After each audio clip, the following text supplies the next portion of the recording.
जय हिंद दोस्तों। तो आज हम लोग भारतीय संविधान में सिटीजनशिप को कंटिन्यू करेंगे। ये हम लोग का पार्ट 2 है और इससे पहले हम लोग पार्ट 1 देख चुके हैं। तो पार्ट 1 में आप लोगों को एक बेहतरीन ढंग से भारतीय संविधान के नागरिकता का जो टॉपिक देख रहे हैं उसमें नागरिकता का एक स्ट्रक्चर आप लोगों को पूरा दे दिए थे, वो भी बेहतरीन ढंग से दिया गया है। अगर उस वीडियो को आप लोग देखे हैं तो इसके बाद आपको इसको पढ़ने में आपको आसानी होगा, समझने में आसानी होगा बेसिकली। और आप लोगों को जो आर्टिकल है 5 से 11 वो आसानी से याद हो जाएगा, इसमें कोई दिक्कत नहीं होगा। और ये पार्ट 2 है, जो पार्ट 1 है उससे भी मोस्ट इम्पोर्टेंट है। लेकिन देखिए, जो नागरिकता का जो टॉपिक है वहाँ से क्वेश्चन आना ही है, भले आपका भाग 1 से क्वेश्चन आए या ना आए, आर्टिकल 1 से 4, लेकिन भाग जो 2 है उससे क्वेश्चन आना ही आना है। अब भाग 2 बहुत ही ज़्यादा फंसाता है, यानी फंसाने कहने का मतलब क्रिटिकल क्वेश्चन पूछ देता है। अब क्या क्रिटिकल भाई होता है इसमें? देखिए, जो भाग 2 यानी नागरिकता में आप लोगों को पूछ देगा कि अगर कोई कपल है, ठीक है, यानी कोई मान लीजिए कोई पति पत्नी है और वो लोग किसी भी कारणवश वो लोग अमेरिका जा रहे हैं। अब अमेरिका जा रहे हैं तो अमेरिका जाने के बाद वो लोग का नागरिकता भारत में है लेकिन जा रहे हैं अमेरिका, तो उस बीच उन लोगों का प्लेन में ही उसका पत्नी पर माँ बनने वाली थी और उसका डिलीवरी हो गया प्लेन में। तो अब उस कंडीशन में आप लोग बोलिएगा क्या, उस भारत का नागरिक हुआ कि अमेरिका का हुआ या कहाँ का हुआ, नागरिकता दिया जाएगा नहीं दिया जाएगा, इन सब चीज़ में आप लोग फंस जाइएगा। तो इन सब चीज़ों को दूर करेगा कौन? ये आर्टिकल। इसी आर्टिकल में सारा चीज़ फिट है, यानी 5 से 11 तक में आप लोगों को किसी भी क्वेश्चन का मतलब आंसर आप लोग नहीं देने सकिएगा, वैसा कुछ बात नहीं रहेगा। मतलब आप लोग किसी भी तरह का क्वेश्चन आए एग्ज़ाम में आप उसको एकदम सही कर सकते हैं, जो कि सारा चीज़ को फिट किया गया है यहाँ। और अगर चाहते तो ये आर्टिकल को एक एक करके बस बता देते, उसमें आप लोगों का हो जाता, लेकिन जो कुछ क्वेश्चन आया हुआ है उन सब चीज़ों को भी फिट किया गया है। किस आधार पे आता है उसको भी आप लोग जान जाइएगा, जो लिखा है मेनली वही है, ठीक है। तो हम लोग एक एक आर्टिकल को उठाएंगे। जैसे आर्टिकल हम लोग 5 लेते हैं, तो आर्टिकल 5 देखिए, सबसे पहले संविधान लागू हुआ, ठीक है। तो यानी प्रारंभ का समय में आप ही लोग बताइए कि नागरिकता किसको दिया जाएगा? भाई प्रारंभ में नागरिकता किसको दिया जाएगा? सबसे पहले अपने नागरिक बनेगा, नागरिकता अपने लेगा तब ना दूसरे को देगा, अपने खाएगा पेट भरेगा तब ना खिलाएगा दूसरे को, ठीक है। तो देखिए, कहने का मतलब क्या है कि जब संविधान का जब प्रारंभ का समय था, लागू हुआ था, यानी प्रारंभिक समय था, उस समय देखिए भारत के अंदर जितने भी लोग रह रहे थे उन लोगों को नागरिकता दिया गया। लेकिन ठीक है, आर्टिकल 5 में संविधान के प्रारंभ में भारत के अंदर रह रहे लोगों को नागरिकता दिया गया, लेकिन किस आधार में दिया गया? ठीक है, अब किस आधार में दिया जाएगा? बहुत ही सिंपल है, इसमें आप लोगों को किसी प्रकार का दिक्कत नहीं होना चाहिए। एक तो दिया जाएगा जन्म के आधार पर, आपका जन्म के आधार पर नागरिकता दिया गया, ठीक है, मान लीजिए पहला हो गया जन्म के आधार पर।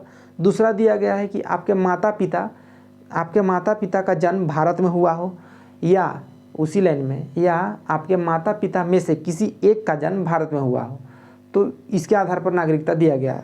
या और तीसरा कंडीशन था कि आप संविधान लागू होने से पहले से 5 वर्ष पहले से आप भारत में ही रह रहे हो।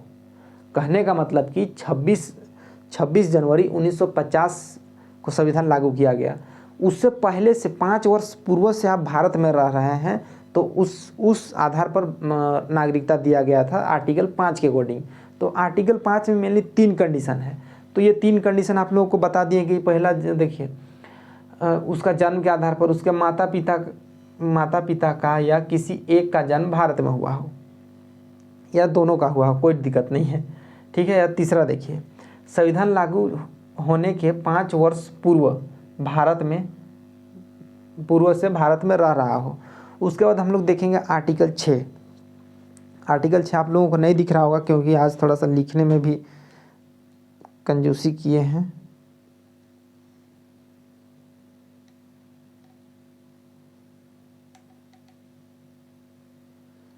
देखिएगा, अब आर्टिकल 5 देख लें। अब आर्टिकल 6 बोलता है कि पाकिस्तान से भारत आए लोगों को नागरिकता, ठीक है। अब संविधान तो अभी संविधान लागू हुआ है कि नहीं हुआ उसको छोड़िए, ठीक है। अब देखिए, पाकिस्तान से भारत आए कुछ लोग, ठीक है। तो पाकिस्तान से भारत आए लोगों को नागरिकता देने का प्रोसेस का यानी बात जो बोला गया है वो हम लोग का आर्टिकल 6 में बोला गया है। ध्यान दीजिएगा, पाकिस्तान से भारत आए लोगों का नागरिकता देने का बात आर्टिकल 6 में बोला गया है। तो इसमें बोला गया है कि नागरिकता दिया जाएगा, पाकिस्तान से भारत आए लोगों को नागरिकता दिया जाएगा, लेकिन किस आधार पर दिया जाएगा? 19 जुलाई 1948 से पहले भारत में वो लोग स्थानांतरित हुए हों, ठीक है। वो किसी भी कारण से वो भटक गए, जो भी किए वो लोग, लेकिन पाकिस्तान से आए लोगों को नागरिकता दिया जाएगा, लेकिन 19 जुलाई 1948 से पूर्व, ठीक है। ध्यान दीजिएगा, ये इस डेट को मोस्ट इम्पोर्टेंट है, 19 जुलाई 1948 से पूर्व भारत में स्थानांतरित हुआ हो। अब भाई आप लोग बोलिएगा कि ये 19 जुलाई 1948 से पूर्व स्थानांतरित हुआ हो, ये यही डेट क्यों है? तो एक चीज़ अभी क्लियर होगा आप लोगों को कि परमिट रूल क्या होता है। देखिए, 19 जुलाई 1948 को परमिट नियम यानी परमिट रूल को लागू किया गया था, ठीक है। तो इसी कारण से जो भी लोग पाकिस्तान से आए हैं, भारत स्थानांतरित हुए हों, लेकिन 19 जुलाई 1948 को हुए हों, उन लोगों को नागरिकता दिया जाएगा, बशर्ते वो पाकिस्तान के हों, कोई दिक्कत नहीं है। अब इस परमिट नियम में क्या है? देखिए, इस परमिट नियम के अंतर्गत आप लोगों को 6 महीना तक कंटिन्यूअसली भारत में रहना होगा।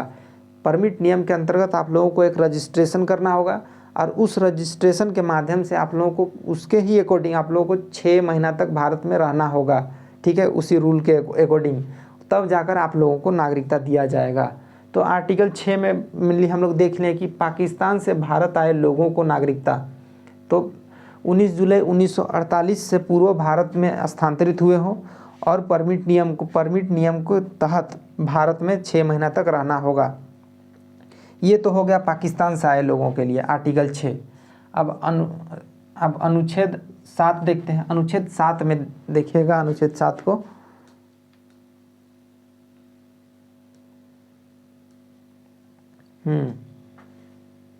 देखिए, स्वतंत्रता के बाद आर्टिकल 7 में बोला गया है कि स्वतंत्रता के बाद देखिए, भारत से कुछ लोग चल गए पाकिस्तान।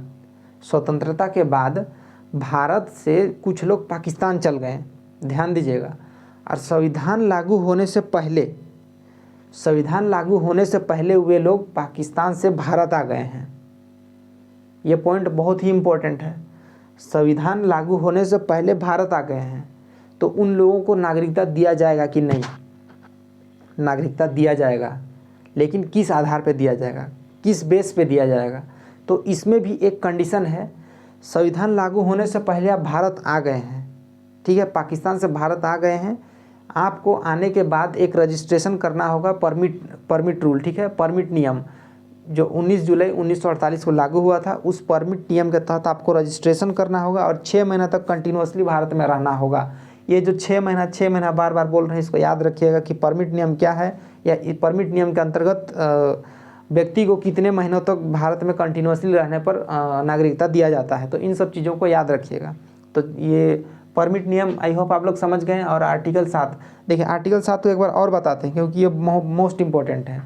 देखिए, आर्टिकल 7 में बोला गया है कि स्वतंत्रता के बाद, मान लीजिए भारत का आप निवासी हैं और स्वतंत्रता के बाद आप भारत से पाकिस्तान चल गए, और भारत का संविधान लागू होने से पहले, भारत का संविधान का लागू होने से पहले आप पाकिस्तान से भारत आ गए, तो इस सिचुएशन में आप लोगों को नागरिकता दिया जाएगा। उसके तहत इसका जो कंडीशन है, 6 महीना का जो परमिट रूल है, रजिस्ट्रेशन कराकर आपको रहना पड़ेगा, तब जाकर आपको नागरिकता दिया जाएगा। अब आर्टिकल 8 में बोला गया है कि आप मान लीजिए विदेशी भ्रमण करने गए हैं, यानी विदेश घूमने गए हैं या विदेश में जॉब कर रहे हैं, तो कोई दिक्कत नहीं है, ठीक है। जनरली इंडिया का बहुत ज़्यादा लोग जॉब कर रहा है बाहर विदेश में, यूएसए में। तो आप पहला तो कंडीशन है आर्टिकल 8 में कि आप विदेशी भ्रमण या विदेश में जॉब कर रहे हैं और आपका नागरिकता भारत का है, ठीक है। तो क्या इस सिचुएशन में आपका नागरिकता समाप्त किया जाएगा? नहीं। ठीक है, ध्यान दीजिएगा आर्टिकल 8 को। यदि कोई व्यक्ति यानी भारत का कोई निवासी है और वो विदेशी भ्रमण करने चल गया है या विदेश में जॉब कर रहा है, तो इस दशा में या इस स्थिति में उसका नागरिकता को समाप्त नहीं किया जाएगा। ये आर्टिकल 8 में बोला गया है। ये आर्टिकल 8 क्लियर हो जाना चाहिए। देखिए, विदेशी भ्रमण या विदेश में नौकरी करने पर भारत की नागरिकता समाप्त नहीं होगी। अब आर्टिकल 9 को डिस्कस करते हैं। देखिए, आर्टिकल 9 में भारत का नागरिक विदेश जाकर कुछ भी कर रहा है, उससे कोई मतलब नहीं है, लेकिन वो विदेश जाकर विदेशी नागरिकता प्राप्त कर लेता है। ठीक है, विदेशी नागरिकता प्राप्त कर लेता है तो क्या भारत का नागरिकता को समाप्त किया जाएगा? एकदम किया जाएगा। अगर कोई व्यक्ति, अब भारत का कोई व्यक्ति अमेरिका जाके अमेरिका का अगर वो नागरिकता प्राप्त कर लेता है तो आपका भारत का जो नागरिकता है उसको रद्द कर दिया जाएगा, यानी समाप्त कर दिया जाएगा। तो ये आर्टिकल 9 बोलता है वैसे। ठीक है, कि भारत का नागरिक विदेश जाकर विदेशी नागरिकता प्राप्त कर लेता है तो उसका भारत का नागरिकता को रद्द कर दिया जाएगा। आर्टिकल 10 में बोला गया है कि भारत की नागरिकता का बना रहना तब तक बना रहेगा। देखिए, भारत का नागरिकता तब तक बना रहेगा जब तक कि आप कोई देश विरोधी कार्य ना करें।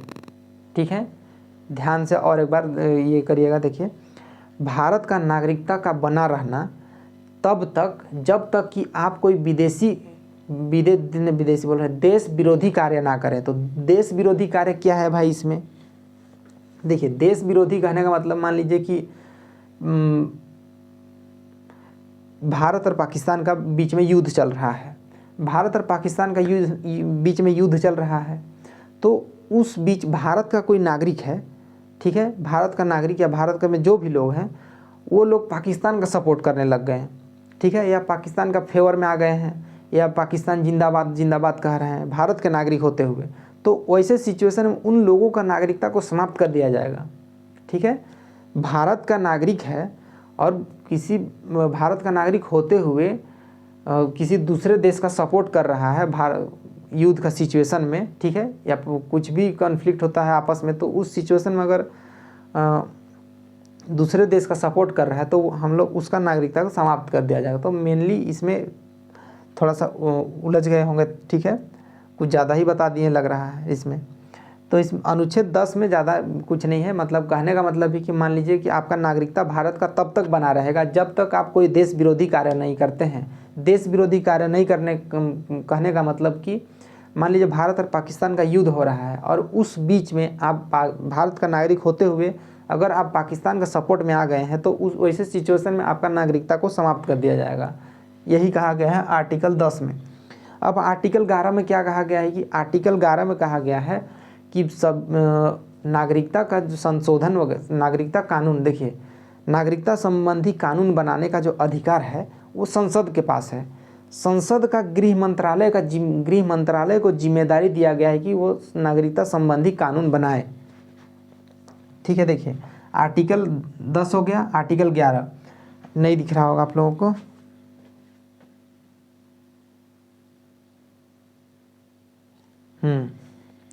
देखिएगा अनुच्छेद 11 नागरिकता संबंधी कानून संसद के गृह मंत्रालय, ध्यान दीजिएगा, संसद के गृह मंत्रालय को जिम्मेदारी दिया गया है। तो मेनली हम लोग का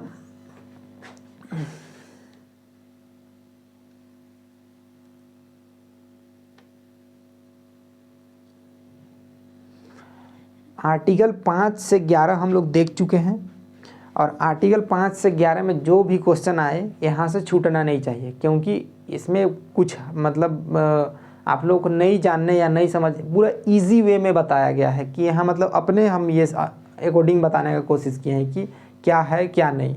अब आर्टिकल 5, 6, 7, 8, 9, 10, 11 ये आप लोगों को एक एक चीज़ याद रखना है कि आर्टिकल 11 में क्या बोला गया है।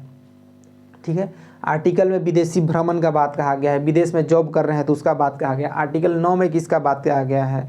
इन सब चीज़ों का आप लोग को याद रखना है कि अगर क्वेश्चन पूछ दिया आप लोगों को कि कोई व्यक्ति मान लीजिए राम भारत का नागरिक होते हुए वो भारत का नागरिक है और जो कि अमेरिका गया और वहाँ का नागरिकता प्राप्त कर लिया, तो क्या इस दशा में राम का नागरिकता को समाप्त कर दिया जाएगा भारत के द्वारा?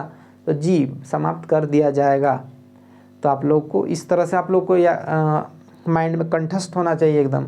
या आर्टिकल पूछ दिया, आर्टिकल एकदम इस बताइए कि आर्टिकल 9 में है, आर्टिकल 10 में है, आर्टिकल 11 में है, आर्टिकल 12, जो भी आप लोग को एकदम आर्टिकल ख्याल होना चाहिए कि आर्टिकल 5 और 6, 7, 8, 9, 10, 11 में क्या है। तो आई होप आप लोगों को नागरिकता संबंधी सारा चीज़ पता चल गया होगा। इसके बाद हम लोग देखेंगे वीज़ा क्या होता है, पासपोर्ट क्या होता है, ये सब चीज़ों को हम लोग अलग से देखेंगे। एम्बेसी वगैरह सब हम लोग अलग टॉपिक में हम लोग देखेंगे उसको। सो हम लोग का नागरिकता से संबंधित सारा चीज़ कवर कर दिया गया है और यहाँ से क्वेश्चन नहीं छूटना चाहिए, बार बार बोल रहे हैं। सो आज के लिए इतना ही, मिलते हैं नेक्स्ट वीडियो में। Thank you.